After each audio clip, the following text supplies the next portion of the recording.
Hello friends, आपल्या सर्वांची आवडती मालिका वचन दिले तू मला या मालिकेच्या आजच्या शुक्रवार 10 एप्रिलच्या एपिसोडमध्ये एकानंतर एक जबरदस्त ट्विस्ट आले आहेत.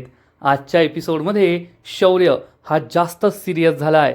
तो जगतोय की नाही अशी परिस्थिती निर्माण झाली आहे आणि संपूर्ण संशय हा कधी ऊर्जावर तर कधी हर्षवर्धनवर आहे.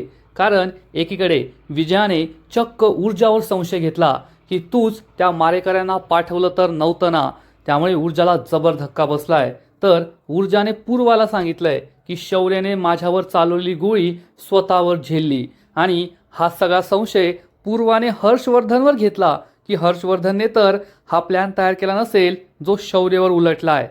पण इकडे विक्रांतने आपल्या बापाला सगळं खरं सांगितलंय आणि मग आमदार शिर्केने त्याच्या मुलाची चांगली धुलाई केली आहे, त्याला चांगलाच कुटलाय. पण शौर्याला गोळी लागली हे समजल्यावर अर्पिता मात्र खूप दुःखी झाली आहे. मग हे सगळं घडलं तरी कसं हे जाणून घेण्यासाठी हा व्हिडिओ शेवटपर्यंत नक्की पहा. फ्रेंड्स, आजच्या एपिसोडच्या सुरुवातीलाच विजयाची रडारड सुरू असते. ती हर्षवर्धनला विचारते, काय झालंय माझ्या शौर्याला, तुम्ही सांगा ना, तुम्ही का काही बोलत नाहीये. आणि तेवढ्यात दिव्या ही ऊर्जाला पाहते आणि ऊर्जाला येथे पाहून दिव्याला जबर धक्काच बसतो. दिव्या ऊर्जाजवळ येते आणि तिला जाब विचारते, ऊर्जा तू येथे काय करतेयस. आणि मग विजयासुद्धा हे ऐकते आणि ऊर्जाला येथे पाहून विजयालाही जबर धक्काच बसतो. विजया हर्षवर्धनला विचारते, ही ऊर्जा शिंदे येथे काय करतेय. हर्षवर्धन काहीच बोलत नाही. ऊर्जासुद्धा घाबरते आणि मग विजया ऊर्जाजवळ येते आणि ऊर्जाला जाब विचारते, तू येथे काय करतेयस. माझ्या शौर्याला गोळी लागली, तू तेथे होतीस का. हे सगळं तू तर नाही केलं ना. हे ऐकून ऊर्जाला जबर धक्काच बसतो आणि दिव्या मनात विचार करते, ऊर्जा इथे काय करतीये आणि ही रडतीये का. हिचा आणि शौर्याचा काय संबंध आहे. आणि मग हर्षवर्धन विजयाला सांगतो, विजया ऊर्जाच आपल्या शौर्याला घेऊन हॉस्पिटलमध्ये आली आहे. हे ऐकून विजयाला खूप राग येतो आणि विजया हर्षवर्धनला ठणकावून सांगते, मला तुमच्या वकिलीचं काही देणं घेणं नाही आहे.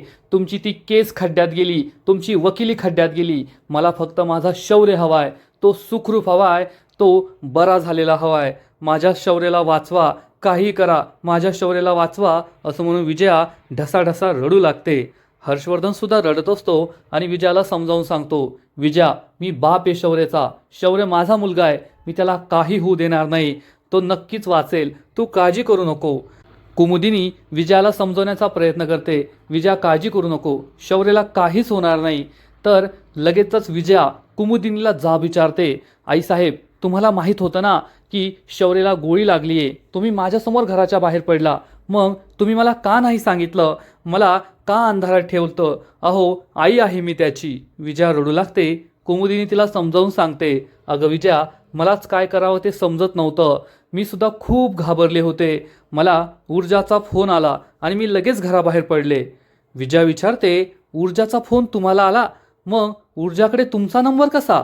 आता या प्रश्नाचं काय उत्तर द्यावं हाच प्रश्न कुमुदिनीला पडतो. ती गप्प बसते, ऊर्जासुद्धा गप्प बसते. पण अति हुशार अति शहाणी दिव्याला मात्र संशय येतो.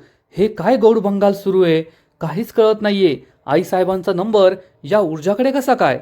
आणि मग हर्षवर्धनला सुद्धा हाच प्रश्न पडतो, या ऊर्जाकडे आईसाहेबांचा नंबर कसा. हे काहीतरी वेगळंच कनेक्शन दिसतंय असा विचार हर्षवर्धन सुद्धा करतो. आणि मग दिव्याच्या डोक्यात आणखीनच मोठी ट्यूब पेटते आणि ती विचार करते, हे सगळं काय चाललंय. शौर्य हॉस्पिटलमध्ये, ऊर्जा त्याला हॉस्पिटलमध्ये घेऊन आली, ऊर्जाने आईसाहेबांना कॉल केला, मी काहीतरी मोठं मिस केलं की काय, हाच प्रश्न दिव्याला पडतो. आणि तेवढ्यात हर्षवर्धन हा लगेचच आदित्यला सांगतो, आदित्य आत्ताच्या आत्ता माहिती काढ, कोणे हा हल्ला केलाय, मला त्याचं नाव कळलंच पाहिजे.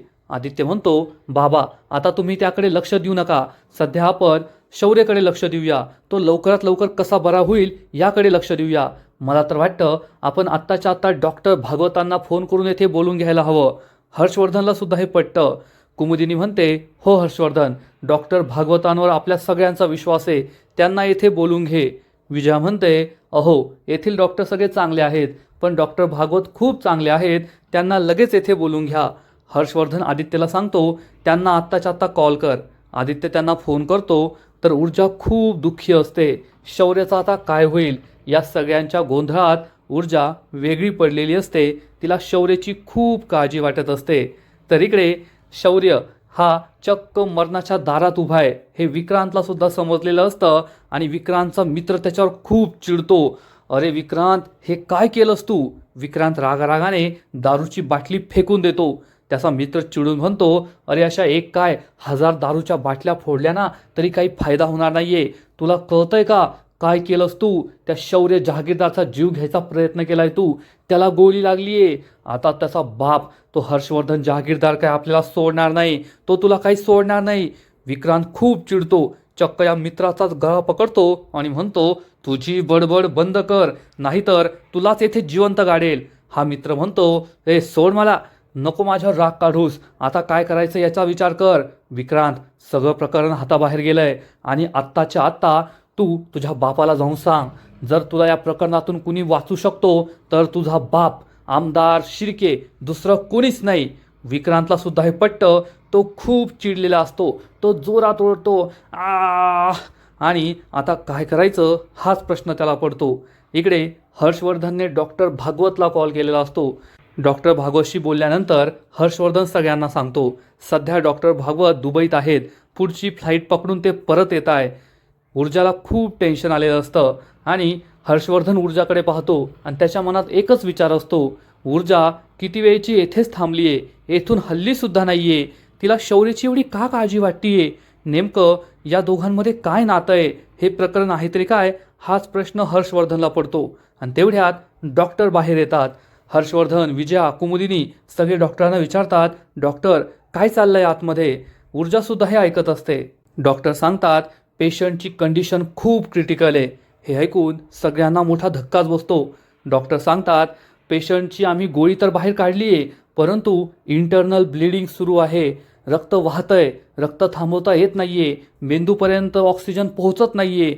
आता काय करावं? आम्ही खूप प्रयत्न करतोय, पण आता आम्ही तुम्हाला काहीच सांगू शकत नाही, असं म्हणून डॉक्टर आतमध्ये निघून जातात. विजया, कुमुदिनी, हर्षवर्धन, दिव्या, ऊर्जा या सगळ्यांना जबर धक्काच बसतो. ऊर्जा तर खालीच कोसळते. आणि मग थोड्या वेळानंतर ऊर्जा हॉस्पिटलमधील गणपती बाप्पांच्या मंदिरात येते. गणपती बाप्पांसमोर हात जोडते आणि गणपती बाप्पाला प्रार्थना करते, हे बाप्पा, माझ्या शौर्याला लवकरात लवकर बरं कर. शौर्याने माझ्यासाठी स्वतःचा जीव धोक्यात घातलाय. शौर्याला काही झालं ना तर मी स्वतःला कधीच माफ करू शकणार नाही. प्लीज माझ्या शौर्याला बरं कर. आणि ऊर्जा ही देवासमोर गयावया करत असते, शौर्याच्या प्राणासाठी, त्याच्या जीवासाठी. कारण ऊर्जाला असं वाटत असतं की आज शौर्याने तिच्यावरची गोळी झेलली आहे. शौर्याने तिच्यासाठी स्वतःचा जीव धोक्यात घातलाय आणि जर शौर्य नसता तर ती कदाचित जिवंत राहिली नसती. त्यामुळे ऊर्जा खूप इमोशनल झालेली असते आणि देवाकडे शौर्यासाठी प्रार्थना करत असते, त्याचा जीव वाचावा यासाठी गयावया करत असते. आणि इकडे अर्पितासुद्धा देवासमोर हात जोडून प्रार्थना करत असते, परंतु शौर्याला गोळी लागली आहे हे अजून अर्पिताला समजलेलं नसतं. आणि अर्पिता ही देवाला प्रार्थना करते, बाप्पा, शौर्य आणि माझ्यामध्ये काही गैरसमज झाले आहेत. शौर्य हा माझ्यापासून दूर जातोय असं मला वाटतंय, पण माझं शौर्यावर खूप प्रेम आहे. मला त्याच्याशी लग्न करायचं आहे. त्याच्याशिवाय मी जगू शकणार नाही. त्यामुळे मला हा आशीर्वाद दे. माझं आणि शौर्याचंच लग्न होऊ दे. अशी ती गणपती बाप्पांना प्रार्थना करते. आणि त्याच वेळेस अर्पिताला आपल्या आईबापाचा मारहाणीचा आवाज येतो. अर्पिताला कळतच नाही काय चाललंय. अर्पिता ही हॉलमध्ये जाऊन पाहते तर चक्क आमदार शिर्के विक्रांत शिर्केची धुलाई करत असतो, त्याला मारत असतो. अर्पिताची आई त्याला थांबवण्याचा प्रयत्न करत असते. अहो, हे काय करताय तुम्ही? तेवढ्यात अर्पितासुद्धा तेथे पोहोचते आणि आमदार शिर्के चक्क विक्रांतची खूप धुलाई करत असतो. त्याचा हात मुरगाळतो, त्याच्या थोबाडीत मारतो, त्याच्या पाठीत ठोसे मारतो. अर्पिता विचारते, बाबा काय झालंय? काय करताय तुम्ही? हे का विक्रांतला मारताय? सुवर्णासुद्धा विचारते, अहो सांगा ना, काय केलंय विक्रांतने? तुम्ही त्याला असं जनावरासारखं का मारताय?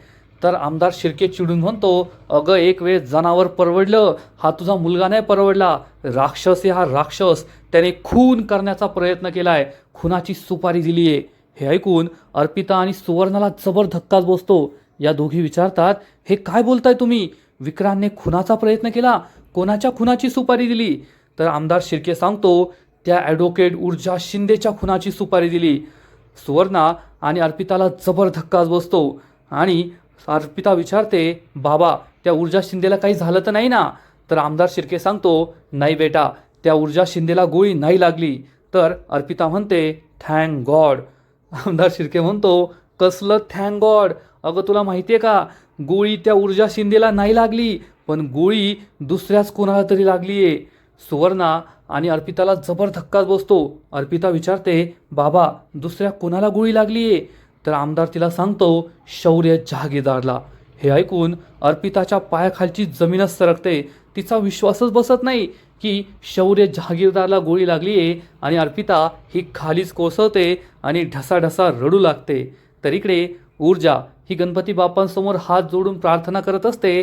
त्याच वेळेस विजया तेथे येते आणि ऊर्जाच्या बाजूला उभं राहून ती सुद्धा गणपती बाप्पांना शौर्यासाठी प्रार्थना करते. पण त्याच वेळेस दोघेही डोळे उघडतात, दोघेही एकमेकींना पाहतात आणि मग विजया ही ऊर्जाला प्रश्न विचारते, तू कोणासाठी प्रार्थना करतीये, स्वतःसाठी की शौर्यासाठी? ऊर्जाला काही कळतच नाही. ऊर्जा विचारते, तुम्ही हे काय विचारताय? मी शौर्यासाठीच प्रार्थना करतीये. शौर्य लवकरात लवकर बरा व्हावा यासाठी प्रार्थना करतीये. पण तुम्ही मला असं का विचारताय? तर विजया म्हणते, कारण शौर्याला गोळी लागली त्यावेळेस तू तेथे कशी होती? खरं खरं सांग ऊर्जा, तूच त्या मारेकऱ्यांना पाठवलं होतं ना शौर्यावर हल्ला करण्यासाठी. हे ऐकून ऊर्जाला जबर धक्काच बसतो. ऊर्जा म्हणते, तुम्ही हे काय बोलताय? तुम्हाला तरी कळतंय का? मी शौर्याला मारण्यासाठी का मारेकरी पाठवेल? आणि जाऊ द्या, तुम्हाला कितीही सांगून काहीच फायदा नाहीये, कारण शेवटी तुम्ही आई आहात. तुम्हाला या क्षणी कसं वाटत असेल, किती त्रास होत असेल ना, ते मला चांगलंच माहिती आहे. त्यामुळे मी तुम्हाला कितीही समजावण्याचा प्रयत्न केला तरी तुम्हाला नाही समजणार. मी तुम्हाला फक्त एवढंच सांगते, मी असं काहीच केलेलं नाहीये. उलट शौर्याने माझा जीव वाचवला. माझ्यावर चालवलेली गोळी त्याने स्वतःवर झेलली आणि आज त्याची ही अवस्था आहे आणि तो लवकरच बरा होईल यासाठी मी प्रार्थना करतेय. तुम्ही सुद्धा प्रार्थना करा. परंतु विजयाचा अजून विश्वास बसलेलाच नसतो. विजया ही ऊर्जावरच आरोप लावत असते, तू फक्त देवाकडे प्रार्थना कर. जर मला कळलं ना की हे सगळं तू केलंय तर मी तुला सोडणार नाही, एवढं लक्षात ठेव. तर ऊर्जा विजयाला म्हणते, तुम्हाला जर कळलं ना हे सगळं कुणी केलंय तर तुम्ही मला सांगा, कारण मला सुद्धा त्याला सोडायचं नाहीये. विजयाला काही कळतच नाही की ऊर्जा असं का बोलतीये. अर्पिता स्वतःला सावरते आणि आमदार शिर्केला जाब विचारते, बाबा शौर्य आता कसा आहे? तर आमदार शिर्के सांगतो, नाही बेटा, मला खरंच माहीत नाहीये तो आता कसा आहे. तो जिवंत आहे की नाही हे सुद्धा मला माहीत नाहीये. अर्पिताला खूप राग येतो. अर्पिता चिडून म्हणते, बाबा तुम्ही काय बोलताय? तुम्हाला तरी कळतंय का? तो जिवंत नाहीये म्हणजे त्याला काही होऊ शकत नाही, काही होऊ द्यायचं नाही त्याला. तो जिवंत राहिलाच पाहिजे, त्याला काहीच होणार नाहीये. आमदार शिर्के अर्पिताला शांत करण्याचा प्रयत्न करतो. शांत हो बेटा, आता आपण फक्त देवाकडे प्रार्थना करू शकतो की तो लवकरात लवकर बरा होऊ दे. अर्पिता खूप चिडते आणि विक्रांतची गचंडी पकडते. विक्रांतला जाब विचारते, अरे तुला काय गरज होती हे सगळं करण्याची? तू माणूस आहे की राक्षस आहे? 24 तास तुझ्या डोक्यात हेच सुरू असतं का? याला मारायचं, त्याला संपवायचं. अरे तू कशाला हे सगळं केलं? कशाला सुपारी दिली? कशाला ते मारेकरी पाठवले? विक्रांत म्हणतो, ताई मला शौर्याला नव्हतं मारायचं, मी शौर्याला मारण्यासाठी मारेकरी नव्हते पाठवले. तर अर्पिता चिडून म्हणते, गप्प बस. अरे तू मारेकरीच कशाला पाठवलेस? एखाद्याचं जीव घेणं, एखाद्याला मारून टाकणं तुला एवढं सोपं वाटतं का? काय बोलतोय? तुला तरी कळतंय का? विक्रांत मान खाली घालतो. तेव्हा अर्पिता चिडून म्हणते, जर माझ्या शौर्याला काही झालं ना तर मी तुला सोडणार नाही, एवढं लक्षात ठेव. आणि अर्पिता ही आपल्या बापाला म्हणते, बाबा चला आत्ताच्या आता आपण हॉस्पिटलमध्ये जाऊया शौर्याला पाहण्यासाठी. तर आमदार शिर्के त्यासाठी स्पष्ट शब्दात नकार देतो आणि म्हणतो, नाही अर्पिता बेटा, आपण तेथे नाही जाऊ शकत. अर्पिताला मोठा धक्काच बसतो. अर्पिता विचारते, बाबा हे काय बोलताय तुम्ही? आपण तेथे का नाही जाऊ शकत? आपण आत्ताच्या आत्ता शौर्याला पाहायला जायचं. आमदार शिर्के म्हणतो, बेटा तुला माहिती नाहीये, पण तो जो आहे ना जहागीरदार, तो काही साधासुद्धा माणूस नाहीये. एव्हाना त्याला कळलं असेल की त्याच्यावर जीव घेणा हल्ला आपणच घडून आणलाय आणि मग तो काही आपलं ऐकणार नाही, तो आपला जीव घेईल ग. नाही आपण नाही जायचं. अर्पिता खूप चिडते आणि म्हणते, बाबा छी आहे तुमच्या या घाणेरड्या राजकारणावर. तेथे माझा शौर्य हा मरणाच्या वाटेवर आहे आणि मी त्याला पाहायला सुद्धा जाऊ शकत नाही, कारण हर्षवर्धन अंकल चिडतील. त्यांना कळलं असेल की या विक्रांतनेच गोळी चालवायला सांगितली असेल. आमदार शिर्के म्हणतो, बेटा मला मान्य आहे, मला तुझा सगळा राग मान्य आहे, पण तू चिडू नकोस, प्लीज माझं ऐकून घे. परंतु अर्पिता काहीच ऐकून घ्यायला तयार होत नाही. ती जाऊ लागते. आमदार शिर्के तिला पुन्हा एकदा थांबवतो आणि म्हणतो, बेटा मी तुला विनंती करतोय, प्लीज नाही, मला आधी तेथे काय परिस्थिती आहे ते सगळं जाणून घेऊ दे आणि मग तू तिकडे जाण्याचा विचार कर. आत्ता तू कोठेच जाऊ नकोस, तू येथेच थांब. अर्पिता यासाठी तयार होत नाही. ती परत जाऊ लागते. आमदार शिर्के तिला परत थांबवतो आणि म्हणतो, प्लीज माझं ऐकून घे, नको जाऊस. तेथे गेलीस ना तर तो वकील हर्षवर्धन जहागीरदार एखाद्या वाघासारखी आपल्यावर झडप घालेल, कारण तो सध्या खूप चिडलेला असेल. या जगामध्ये दुखावलेला बाप त्याच्यापेक्षा डेंजरस काहीच असू शकत नाही आणि त्याला आता पूर्ण खात्री झाली असेल की हा हल्ला आपल्याकडूनच झाला आहे, नाहीतर ऊर्जा शिंदेवर दुसरं कोण हल्ला करू शकतं आपल्याशिवाय. त्यामुळे तो आपल्यावर हल्ला करू शकतो. त्यामुळे आता आपण कोठेच जायचं नाही आहे. हे प्रकरण थोडं शांत होऊ दे. शौर्य हा संकटातून बाहेर येऊ दे. तू आता फक्त एकच काम कर, देवाकडे त्याच्या आयुष्यासाठी प्रार्थना कर. तो लवकरात लवकर बरा व्हावा यासाठी प्रार्थना कर. अर्पिताला खूप वाईट वाटतं आणि अर्पिता आपल्या रूममध्ये निघून जाते. आमदार शिर्के खूप दुःखी होतो. इकडे विजया ऊर्जाला जाब विचारते, त्या दिवशी तू माझ्या घरी आली होतीस, तू मला तुझी खरी ओळख नाही सांगितली की तू ॲडव्होकेट ऊर्जा शिंदे आहे. माझ्या घरी येणं हा सुद्धा तुझा एक कटच होता का? हा सुद्धा तुझा एक प्लॅनच होता का? हे ऐकून ऊर्जाला मोठा धक्काच बसतो. ऊर्जा विजयाला प्रश्न विचारते, हे तुम्ही काय बोलताय? तुमचं तुम्हाला तरी कळतंय का? मी तुम्हाला माझी ओळख नाही सांगितली, मग तुम्ही तरी तुमची ओळख मला सांगितलीत का की तुम्ही हर्षवर्धन जहागीरदारची बायको आहात? तेवढंच नाही तर त्या दिवशी मी तुमच्या घरी नव्हते आले, तुम्ही हट्टाने मला तुमच्या घरी घेऊन गेला होता. मी तर नाही नाहीच म्हणत होते, पण तुम्ही मला तुमच्या घरी घेऊन गेला. जर मला माहीत असतं ना की तुम्ही हर्षवर्धन जहागीरदारची बायको आहात आणि मी ज्या घरात पाय ठेवतीये ते हर्षवर्धन जहागीरदारचं घर आहे, तर मी कधीच त्या घरात पायसुद्धा ठेवला नसता. विजयाला खूप राग येतो आणि ती ऊर्जाला जाब विचारते, जर तुला आमच्याबद्दल इतकाच राग आहे, मग तू माझ्या शौर्याला घेऊन हॉस्पिटलमध्ये का आलीस? ऊर्जा म्हणते, तुम्हाला आता तुम्ही काय बोलताय ना ते कळत नाहीये. त्या बिचाऱ्याला गोळी लागली होती, त्याचा जीव धोक्यात होता, मग का मी त्याला रस्त्यात तसंच सोडून द्यायचं होतं का? त्याला जर मी येथे आणलं नसतं तरी तुम्ही माझ्यावर आरोप लावला असता की मी फक्त रागामुळे त्याला येथे आणलं नाही, आणि आत्ता मी त्याला येथे आणलंय तरीसुद्धा तुम्ही मला जाब विचारताय की तू त्याला येथे का आणलंस, तू तेथे का होतीस? आता तुमच्या प्रश्नाचं उत्तर मी काय देऊ? विजया चिडून म्हणते, तुझ्याशी बोलून काहीच फायदा नाहीये, कारण शेवटी वकीलच तू. वकिलांच्या फक्त बाताच ऐकून घ्याव्यात. परंतु मी आता आयुष्यभर हेच झेललंय. माझी सासू वकील, माझा नवरा वकील, माझी मुलंसुद्धा वकील. त्यामुळे वकिलांची भाषा मला चांगलीच परिचयाची आहे. मला याबद्दल तुझ्याशी काहीच बोलायचं नाहीये. असं म्हणून विजया तेथून जाऊ लागते, तर ऊर्जा तिला थांबवते आणि म्हणते, थांबा काकू, मला तुम्हाला फक्त एक सांगायचं आहे. माझी आई नेहमी म्हणते की या जगात देव जर कोणाचं सगळ्यात लवकर ऐकत असेल तर एका आईचं, आणि आता तुम्ही शौर्याची आई आहात. त्यामुळे एकदा मनापासून देवाकडे प्रार्थना करा की शौर्य लवकरात लवकर बरा होऊ दे. मला पूर्ण खात्री आहे देव तुमचं ऐकेल आणि शौर्य लवकरात लवकर बरा होईल, कारण आत्ता त्याला फक्त प्रार्थनेची गरज आहे. तुमची मनापासून केलेली एक प्रार्थना शौर्याचा जीव वाचू शकते. विजया खूप इमोशनल होते. तुला सुद्धा हे पटतं आणि विजया मनापासून गणपती बाप्पाकडे प्रार्थना करते की माझ्या शौर्याला लवकरात लवकर बरं होऊ दे, त्याला या संकटातून बाहेर पडू दे, त्याचा जीव वाचव. आणि आजचा एपिसोड येथेच संपतो.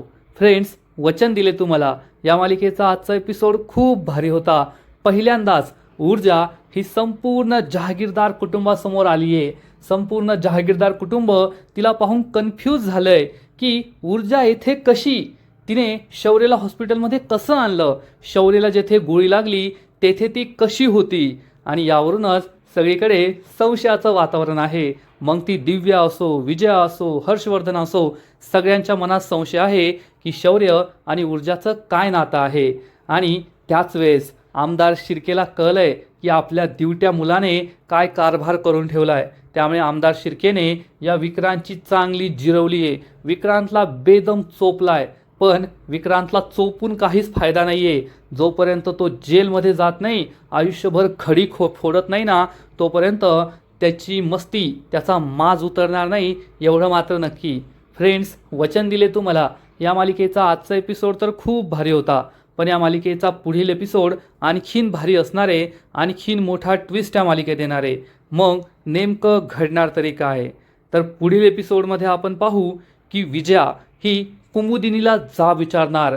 ज्या मुलीचं नाव घेतलेलं आपल्या घरात चालत नाही, त्या मुलीकडे तुमचा नंबर कसा गेला? मग आता कुमुदिनी या प्रश्नाचं काय उत्तर देईल? शौर्य आणि ऊर्जाच्या नात्याबद्दल ती विजयाला सांगणार का? हे पाहणं खूप इंटरेस्टिंग असणार आहे.